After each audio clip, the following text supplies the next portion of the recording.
Hello guys, I'm CS Gaming and welcome back to TEW 2013. This is TNA Impact Wrestling live in Colombo, Colorado Springs Auditorium. We got an extremely poor match to start off the pre-show. Magnus wins a Battle Royale. The Final four are James Storm, Austin Aries and Tiger Uno, with James Storm being the final eliminated, and Tiger Uno getting most eliminations. Well, sadly, I'll tell you this now, we've missed one Impact because the recording messed up, but it shouldn't be too bad. All you really need to know is Magnus actually won the X Division Championship. So it's slightly changed. We've also got quite a few new people coming up. They're not all in this, in the start of this, but here's one of them. Frankie Kazarian defeats Ethan Carter III with a Wave of the Future. He gets an 88 on his old school face gimmick. D+, could have been better. He's not going up against someone who's overly good, so dirt sheet, yeah, holding back, and yeah, he's going to be really good for us, Frankie Kazarian. And he can call in ring. Then we got Samoa Joe defeating Abyss by submission. And he makes defense number 1 of his United States Heavyweight Championship. C-, that actually did really well. No skill improvements, sadly. Joe, penalised for fatigue. Great. Then we got a D+. Batista defeated Bobby Roode in 3:59 with a Batista bomb. Gets really good gimmick. They've got good chemistry, but if they're getting good chemistry with D+, that sort of shows how bad Batista is. Batista, inconsistency, low locker room morale, and holding back. So actually, the rest of it's not too bad. I think he's actually, Bobby Roode has quite a lot there. We'll see. And then a C to end out the pre-show, I'm pretty sure. Jay Lethal defeats Mr. Anderson with a flying elbow drop. 86 on his fan favourite gimmick, which is really good. Gets a C, so he's actually saying that Mr. Anderson had a lot of negatives and Jay Lethal had very few. That's really good to see that he's getting that good ratings already with someone who's not actually that good. Then we got a hype video for CM Punk Kurt Angle.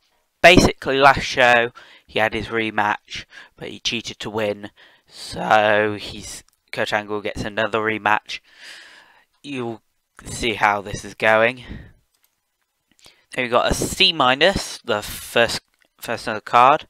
Styles and Daniels defeat Kenny King and John Hennigan, when AJ Styles defeats Hennigan with a BMD followed by a frog splash combo, following the turn of Kenny King. Kenny King and John Hennigan don't work together very well. Oh well. This is not to turn Kenny King face, it's just to say, yeah, it's all the all sort of thing. Kenny King can't call in ring. Okay, and he needs an upgraded character. Chris Jericho cuts a promo on Rey Mysterio. Then MVP cuts a promo on CM Punk, which didn't do great for the main storyline. If we upgrade that locker room morale, hopefully we can do better. C-, Rey Mysterio defeats Matt Hardy by pinfall with a diving frog splash. Don't know what I was about to say then. Also, Batista ran in and attacked Mysterio. So we got Y2J versus Y2J and Batista versus Mysterio and a mystery partner. Hoo hoo hoo ha ha ha ha. Rey was just penalised for fatigue and that lot. Yeah, Matt Hardy's dropping, and he will drop very quickly. Then we get Mysterio and Batista, heated confrontation, but they don't come to blows. Yet. Then we get a C+. Actually, that did really well. C+, Batista cutting a promo on himself, why he's come to TNA. Sort of talking about how he's the Beast, and there's no Beast in TNA. So I am now the Beast, and will beast all over you. And then we get a really good rating for Batista on his menace, lifted a crowd. Then Rey is seen talking on the phone, talking to someone, a mystery person. Then we get Team 3D versus the Wolves in a championship match. Team 3D defeat the Wolves when Brother Devon defeated Davey Richards by pinfall after using underhanded tactics. 3D win the championship. Win the World Tag Team Championship. Oh dear. Actually, I'm surprised there's that many negatives for this. Actually. That boosted that storyline, which it really does need. Eddie Edwards can't call in ring, oh dear. Wow, that dropped. That overness is not that high. Bully Ray and Brother Devon defeat Eddie, punch up Eddie and Davey. Chris Jericho shown knocked out backstage by a mystery attacker. Was that Ray? Was it not? Who knows? Now, Alberto El Patron versus why was I about to say Rey Mysterio MVP? Because MVP defeats Alberto Patron with a running big boot.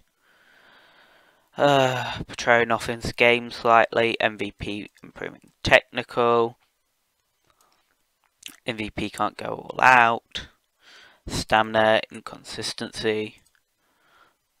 Poor gimmick.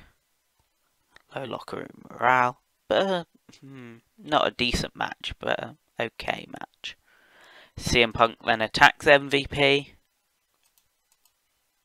Okay. Then CM Punk cuts promo on MVP. Very well done, boosting that story. And a B+ to end out the show. CM Punk defeats Kurt Angle by submission with an Anaconda Vice after blatantly cheating. CM Punk wins, retains his title again. Kurt Angle took a crazy bump. CM Punk improving technical and performance, which is always good to see. Yeah, doing very well there. Next, and that's the end of the show. And that's a 79B, which is really nice to see. Poorest point was here. Team 3D and the Wolves should have better overness than that. I think the issue is the Wolves, because they're not, like, they're really just been, they should be over because they've been destroying people, but they haven't got enough charisma to really do much else. So I'll see you guys next time for more TEW. I'm going to cut these a bit shorter now and not give you what's happening behind the stage scenes. So it's a bit more like an Impact. I don't know. But I'll see you guys next time for more TEW in a week. See ya.